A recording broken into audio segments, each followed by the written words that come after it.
एक गांव में गौतम बुद्ध का बहुत बड़ा आश्रम था। वहां पर एक प्रसिद्ध बौद्ध गुरु रहते थे। वहां पर उनका एक शिष्य जिसका नाम भानु था, वह बहुत बोलता था। वह हर समय इधर उधर की बातें करता था। जब वह दान लेने के लिए जाता तो हर घर से एक नई कहानी लेकर आता और आश्रम के दूसरे शिष्यों को सुनाता था।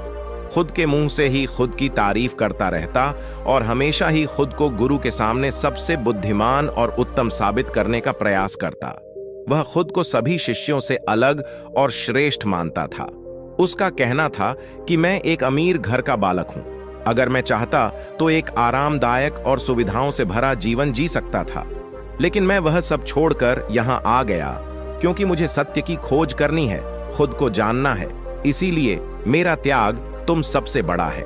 एक दिन गुरु ने आश्रम के सभी शिष्यों को बुलाकर कहा, आप सभी को अगले 1 महीने के लिए कोई न कोई संकल्प लेना है। इससे आपकी संकल्प शक्ति मजबूत होगी और आप में आत्मशक्ति का संचार होगा। आप सभी अपने सामर्थ्य के अनुसार कोई भी संकल्प ले सकते हैं और यदि 1 महीने से पूर्व आप में से जिस का भी संकल्प टूट जाएगा तो वह अपनी पुरानी दिनचर्या में वापस आ जाएंगे। सभी शिष्यों ने अपनी शक्ति के अनुसार छोटे बड़े संकल्प ली और गुरु को अपने अपने संकल्प के बारे में बताकर वहां से चले गए। लेकिन भानु, जो खुद को सबसे अलग दिखाना चाहता था, वह सीधे गुरु की कुटिया में पहुंच गया और बोला, मैं कोई छोटा मोटा संकल्प नहीं लेना चाहता, बल्कि खुद की ही जैसे एक बड़ा और महान संकल्प लेना चाहता हूं। कृपया आप ही बताएं, क्या संकल्प लेना चाहिए? उसकी यह बात सुनकर गुरु मुस्कुराए और बोले, क्या तुम मेरे द्वारा दिए गए संकल्प को पूरा कर पाओगे? क्या तुम्हारे लिए उसे पूरा करना संभव होगा? शायद नहीं। वह तुम्हारे लिए संभव नहीं है। तुम उसे पूरा नहीं कर पाओगे, इसीलिए तुम खुद ही कोई संकल्प ढूंढो। भानु ने कहा, नहीं गुरुदेव, आप जो भी संकल्प मुझे देंगे मैं जरूर उसे पूरा करूंगा। गुरु ने कहा, ठीक है, तो तुम अगले 1 महीने तक चुप रहोगे, मुंह से एक शब्द भी नहीं निकालोगे। यही तुम्हारा संकल्प है। भानु ने कहा, गुरुदेव, यह भी कोई संकल्प है? यह तो बहुत ही आसान है। आप कोई बड़ा संकल्प दीजिए जो मेरी योग्यता के लायक हो, जिसे पूरा करने में मुझे समस्या हो। गुरु ने कहा, पहले तुम इस संकल्प को तो पूरा करके दिखाओ। भानु ने गुरु की बात मान ली और वह उसी समय चुप हो गया और पलटकर कुटिया से बाहर चला गया। उसे चुप रहना बहुत आसान लग रहा था। उसने एक दिन तो जैसे तैसे चुप रहकर काट लिया, लेकिन दूसरे दिन से उसके मन में ना बोलने का बोझ बढ़ने लगा।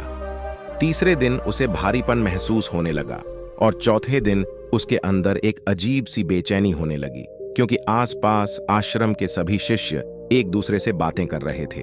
वह भी अपना पक्ष उनके सामने रखना चाहता था, उनकी बोलती बंद कर देना चाहता था, लेकिन उसका संकल्प उसके आड़े आ रहा था। इसीलिए वह पूरे दिन सिर्फ मुंह और आंखें बनाता रहता। इसी तरीके से कुछ दिन और बीते और वह भानु बीमार पड़ गया। उसका सिर फटा जा रहा था। वह सिर्फ बोलना चाहता था। वह गुरु के पास गया और उनके सामने बैठकर लिखकर उन्हें बताया, गुरुदेव, मैं बोलना चाहता हूं। बिना बोले मुझे सांस नहीं आ रही। मेरा दम घुटता जा रहा है। मैं अंदर ही अंदर पागल हुआ जा रहा हूं। मैं क्या करूं? संकल्प तोड़ दूं क्या? यह पढ़कर गुरु मुस्कुराए और बोले, संकल्प तो तोड़ने के लिए ही होते हैं, लेकिन जो अपने संकल्प को पूरा कर लेता है वही अपनी आंतरिक शक्ति को बढ़ाता है, और जो अपनी आंतरिक शक्ति को बढ़ा लेता है वह समाज और जागृति की राह पर आगे बढ़ जाता है। संकल्प का लेना भी तुम्हारे हाथ में था और इसे तोड़ना भी तुम्हारे ही हाथ में है।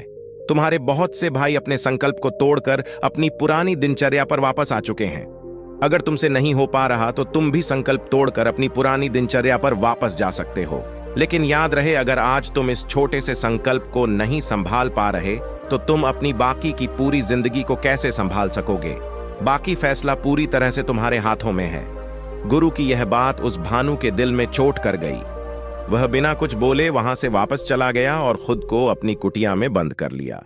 वह केवल अपने जरूरी कामों के लिए ही कुटिया से बाहर निकलता, बाकी सारे समय कुटिया के अंदर ही बैठा रहता।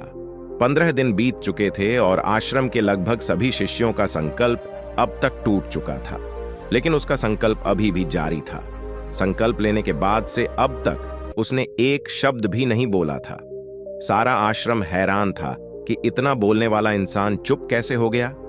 15 दिन बीतने के बाद वह दोबारा अपने गुरु के पास गया और लिख कर बताया है, गुरुदेव, मैं बाहर से तो चुप हूं, लेकिन मेरे भीतर बहुत सी आवाजें हैं, बहुत सी चीख पुकार और शिकायतें हैं।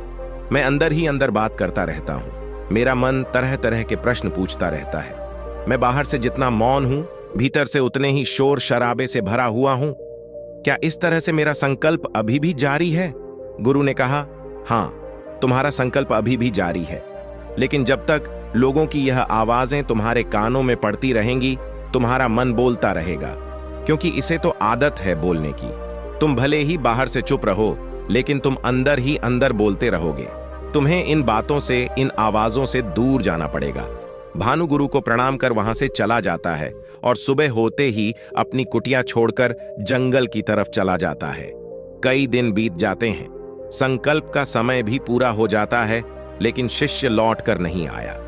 आश्रम में सभी को डर था कि कहीं जंगली जानवर ने उसे खा ना लिया हो।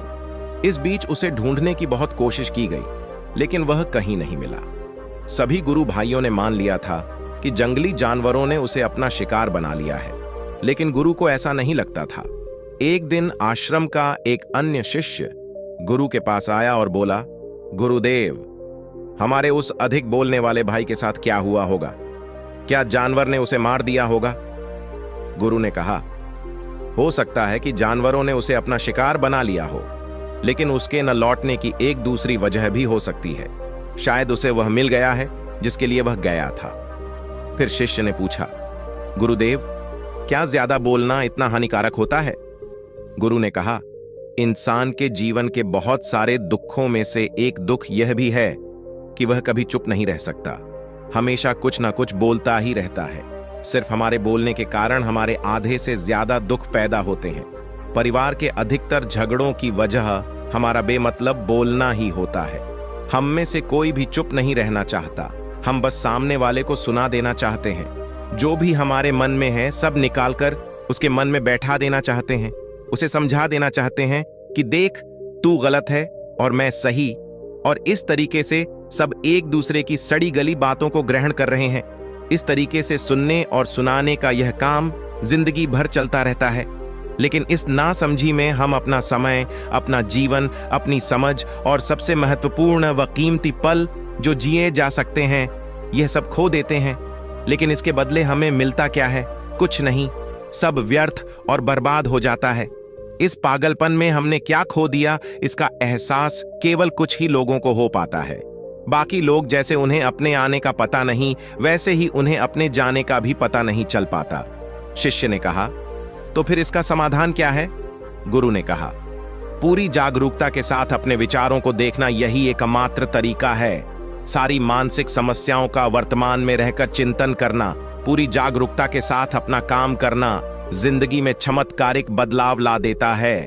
उसके बाद भानु गुरु से अपने प्रश्नों का उत्तर पाकर उनको प्रणाम करके वहां से चला गया। भानु को आश्रम छोड़कर गए हुए 3 महीने का समय बीत चुका था, लेकिन उसकी कोई खबर न थी। अब तक तो सभी गुरु भाइयों ने भी उसके वापस लौटने की उम्मीद छोड़ दी थी, लेकिन एक दिन वह आश्रम लौट आता है। उसे देखकर सभी के आश्चर्य और खुशी का ठिकाना न रहा, लेकिन अब वह नहीं था जो यहां से गया था। वह कुछ और ही बनकर वापस आया था। उसके अंदर एक गजब का बदलाव महसूस किया जा सकता था। आंखों में बंगी शांति थी। आश्रम में आते ही सभी गुरु भाइयों ने उसे चारों तरफ से घेर लिया और बातें करने लग गए। उससे बात करने वाले सभी ने यह अनुभव किया कि अब वह पहले जैसा उतावला और बातूनी नहीं रह गया था। उसके मुंह से एक एक शब्द बहुत ही सुलझे हुए और मधुरता के साथ निकल रहे थे। थोड़ी देर तक गुरु भाइयों से बात करने के बाद वह सीधा गुरु की तरफ चला गया। उसने गुरु के चरण छुए और कहा, गुरुदेव, क्या मैं अब भी मौन हूं? क्या अब भी मेरा संकल्प जारी है? गुरु ने कुछ देर तक भानु की आंखों में बड़े ध्यान से देखा और कहा, हां, तुम अब भी मौन हो। तुम्हारे मुंह से एक भी शब्द निकल नहीं रहा और तुम्हारा संकल्प अभी भी जारी है। शिष्य ने कहा, गुरुदेव, जब मैं आश्रम से गया तो मैं मुंह से तो चुप था, लेकिन मेरे अंदर बहुत सी आवाजें थीं। मन में बहुत से प्रश्न थे और वह बंद नहीं हो रहे थे, तो मैं जंगल में चला गया, इस उम्मीद से कि वहां मुझे शांति मिलेगी और मेरे मन की बकबक कम हो जाएगी। लेकिन मैं जितना एकांत में जाता गया, मेरे अंदर की आवाज उतनी ही तेज होती गई। मेरे भीतर की पुरानी से पुरानी आवाज मुझे सुनाई देने लगी। तब जाकर मैंने महसूस किया कि मैं कितना गलत कर रहा था। जब मैं अपने परिवार वालों, दोस्तों को और गुरु भाइयों को बुरा भला कहता था, तो उस समय मुझे लगता था कि मैं सही कह रहा हूं। जब मैं गुरु भाइयों की एक दूसरे से चुगली करता था और उनका मजाक बनाता, तब भी मुझे यही लगता था कि मैं उनसे बेहतर हूं और मैं सही कर रहा हूं। लेकिन उस दिन मैंने पहली बार महसूस किया कि मैं कितना गलत बोलता था। काफी दिनों तक ये आवाजें, ये शिकायतें मेरे अंदर चलती रही, लेकिन धीरे धीरे करके एक दिन ये सारी आवाजें मेरे अंदर से समाप्त हो गईं। अब मैं भीतर से भी मौन हो गया। उस घने जंगल में बाहर से कोई बोलने वाला था नहीं और भीतर कोई आवाज बची ही नहीं थी, और मैं उस दिन पहली बार मौन का सही अर्थ समझा। मेरे चारों तरफ बहुत शांति थी। हालांकि अभी भी कुछ आवाजें आ रही थीं जो पहले भी आती थीं, लेकिन मैं उन्हें सुन नहीं पाता था। पर अब वह सभी आवाजें मुझे स्पष्ट रूप से सुनाई दे रही थीं। हवा के चलने की आवाज, चिड़ियों के चहकने की आवाज और पानी के बहने की आवाज, ये सभी आवाजें मैंने पहली बार पूरे होशपूर्वक सुनी। अपने चारों तरफ इतनी शांति मैंने पहले कभी महसूस नहीं की थी। तो इस शांति को भंग करने के लिए मैंने पहली बार अपने मुंह से कोई शब्द निकाला। मैं चिल्लाया, हे ईश्वर, ये कैसी शांति है? सभी कुछ इतना शांत क्यों है? ऐसा क्या हो गया? लेकिन मेरे चिल्लाने के बाद भी शांति भंग नहीं हुई। सब कुछ पहले जितना ही शांत था, बाहर भी और भीतर भी। हे गुरुदेव, मैंने अपने गुरु भाइयों से बात की। मैंने आपसे बात की। मैं बोल रहा हूं, मैं सब कुछ देख रहा हूं, लेकिन मैं अपने भीतर एकदम एकांत में हूं, मौन में हूं। जब मैं खुद में भी शोर करना चाहता हूं, तब भी एकांत में ही होता हूं। अब सब दिखाई पड़ने लगा है, सब सुनाई पड़ने लगा है। गुरु ने कहा, जब तक हम बाहर की तरफ बोलते रहेंगे, भीतर अशांति ही रहेगी। लेकिन जिस दिन हम भीतर की तरफ मुड़ जाएंगे, तब हमारे मुंह से कुछ भी निकलेगा। हम शांत ही रहेंगे।